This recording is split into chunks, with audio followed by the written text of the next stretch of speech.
Welcome back to the Deep Dive, Congress in Context edition. We're zeroing in today on, well, a pretty intense period of political friction in Washington. Our goal is to really distill this high-stakes funding battle into the clear information you need. That's right. We're unpacking the action, or maybe the lack of action, from Thursday, October 16th, 2025. That was day 16 of the government shutdown. The House was out, but the Senate was there, trying to find a way forward. Yeah, trying being the operative word. So the mission for this deep dive, understand not just how things are stalled, but why. What failed legislatively? What are the competing stories driving this? And, what else is actually happening or trying to happen behind the scenes? Exactly. And the tone was set right at the start. The Senate chaplain, Dr. Barry Black, opened with a prayer, asking for help to, quote, sustain us in the trench warfare of this government shutdown. Trench warfare. Wow. Yeah, that phrase really captures the mood, doesn't it? It suggests just how dug in everyone seems to be. Okay, so let's get into the main event. The Senate trying to break this logjam, trying to reopen the government. First up was the motion to proceed to H.R. 5371. That's the Continuing Appropriations Act. Right, the CR. The stopgap funding measure they need when the full budget isn't done. And, well, that motion failed. The vote was 51 yeas, 45 nays. 51 yeas, so technically a majority, but not enough for this, right? Because when we say motion to proceed, we're talking about needing to overcome a filibuster, needing cloture. Can you just quickly remind us what that means? Absolutely. So cloture is a procedure to end debate. You need 60 votes, usually, to invoke cloture and stop a filibuster. Here, they were voting on cloture just to start debate on the bill itself, the motion to proceed. Ah, okay. And they couldn't even get the 60 votes needed for that.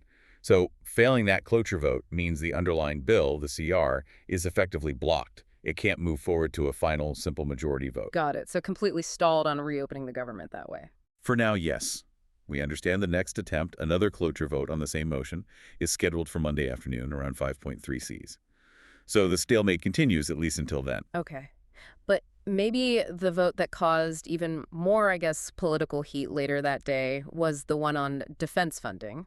H.R. 4016, the Defense Appropriations Bill for fiscal year 2026. Yeah, this one's fascinating because this specific bill had sailed through the Appropriations Committee, passed 26-3.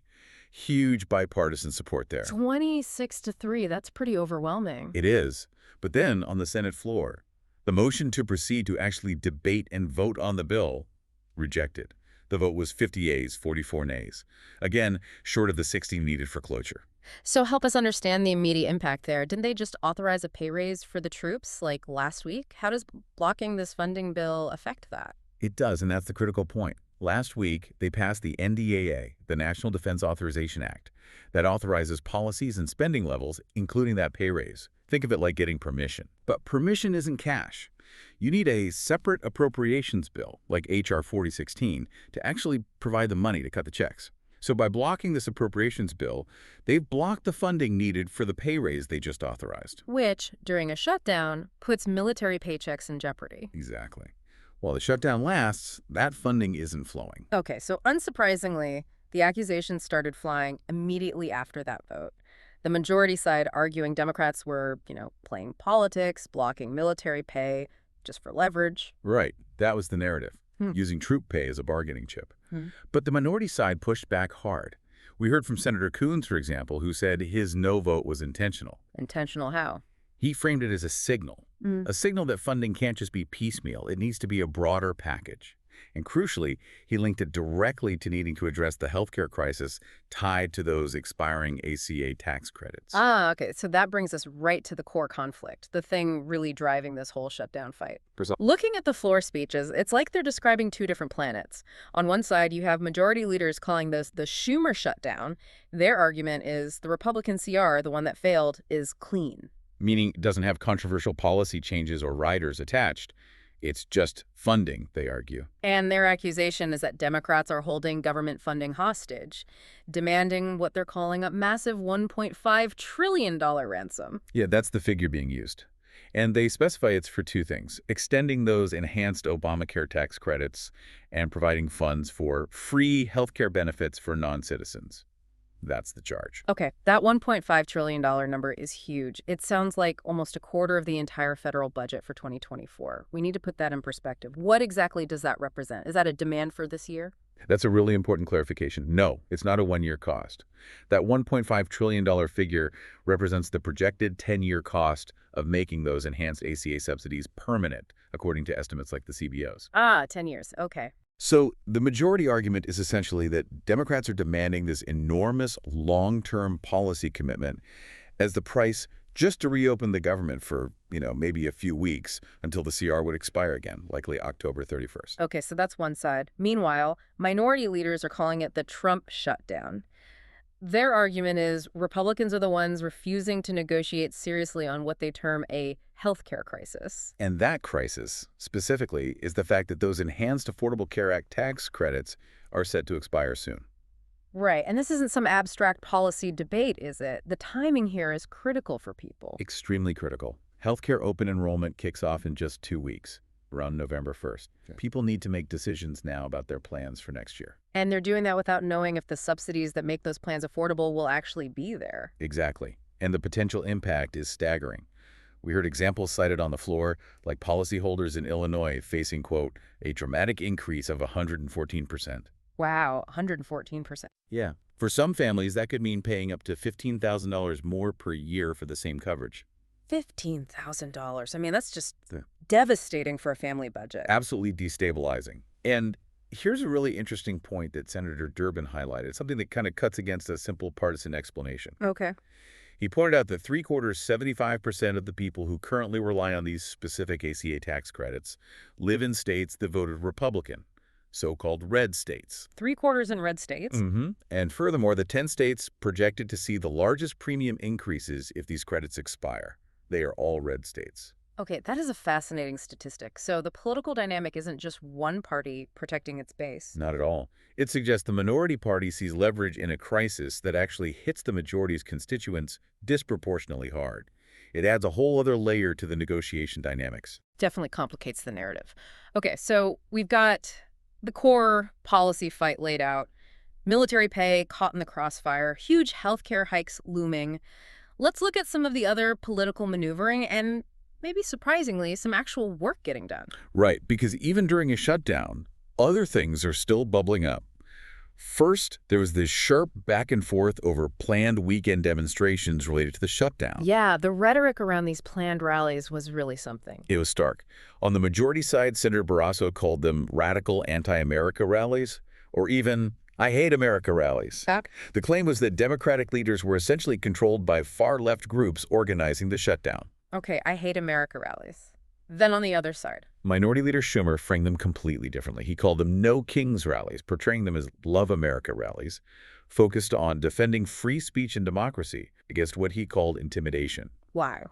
So dueling definitions of patriotism right there used to frame the shutdown itself, quite the contrast.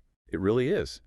But amidst all that, there were moments focused on, let's say, essential governance. Senator Grassley gave an update on the Rural Emergency Hospital Program. Right, this is important stuff. This program came out of legislation in 2020, started properly in 2023. That's right. And it's designed as a lifeline for rural areas. It lets smaller hospitals keep their 24/7 emergency rooms open, even if they can't sustain full inpatient services anymore. Which can literally save lives in remote areas. Absolutely. He mentioned 42 hospitals in 17 states have already made this transition. Places like Friend, Nebraska, Union Springs, Alabama, Scotland, South Dakota. Keeping that ER door open is critical. Good to hear that progress is happening there at least. What about foreign policy? Any movement? Actually, yes. A rare spot of bipartisan agreement, it seems. On the Middle East, Senators Durbin and Moran, from different parties, both praised the president's work on the initial phase of the Gaza peace agreement, the part involving hostage release and a ceasefire. Okay, some common ground there. And on Ukraine, too. Continue talk about keeping pressure on Putin. Ideas like transferring Tomahawk missiles were floated, and there's apparently broad support, over 80 senators, for moving forward with more bipartisan sanctions legislation. So, some foreign policy continuity, despite the domestic chaos. Seems so. And the Senate is still processing nominations. They successfully voted for cloture. This time they got the 60 votes needed on Harold D. Moody III to be a U.S. district judge in Alabama. That vote was 62-34. So, judicial appointments are still moving. But the shutdown's cost came back into focus with Senator Ernst, right, talking about cutting administrative positions. Yeah, she brought up the idea of a reduction in force, or RIF. That's the formal term for targeted government layoffs, cutting positions deemed non-essential. And her argument was tied to the cost of the shutdown itself. Exactly. She highlighted the $4.8 billion estimated cost just in back pay for federal workers furloughed during these 16 days, people who weren't working but will eventually get paid anyway. $4.8 billion. Ooh. And then she offered some rather memorable examples of positions she thought could be cut. She suggested putting some government mascots on furlough. Wait, furlough, like F-U-R. That's what she said. She named Loop the Ringtail, Owlie Skywarn from NOAA, and Franklin the Fair Market Fox from HUD as examples of non-essential spending. Mascots, okay. Yeah. I mean, talking about Loop the Ringtail while military pay is uncertain and healthcare premiums might double, it's quite a contrast. It certainly is. And finally, we have to mention a really serious issue brought up by Senator Murkowski, completely separate from the budget fight. Right. The devastating impact of Typhoon Halong in western Alaska.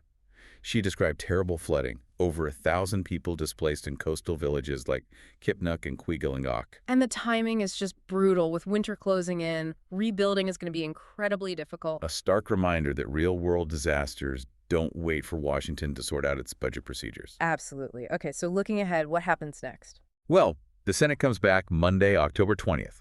As we said, another cloture vote attempt on that CR, H.R. FU 371, is expected around 5:30 p.m., so the shutdown fight will be center stage again immediately. And the House. They remain out on a district work period until Tuesday, October 21st. So the immediate action or inaction remains with the Senate. The things we've talked about today, the uncertainty over military pay, those potential massive healthcare premium hikes, especially in red states, the urgent need for disaster relief in Alaska, this isn't abstract. It hits people directly. Very directly. Your paycheck, your healthcare costs, your community's safety net. That's the real-world lens to view these negotiations through next week. We heard lawmakers today claiming patriotism for different reasons, funding the military, protecting free speech, preventing financial hardship. So here's a final thought for you, our listener.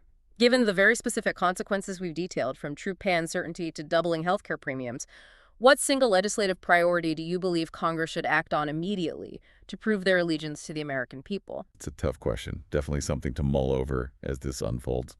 That's all the time we have for this edition of The Deep Dive. Thanks for joining us.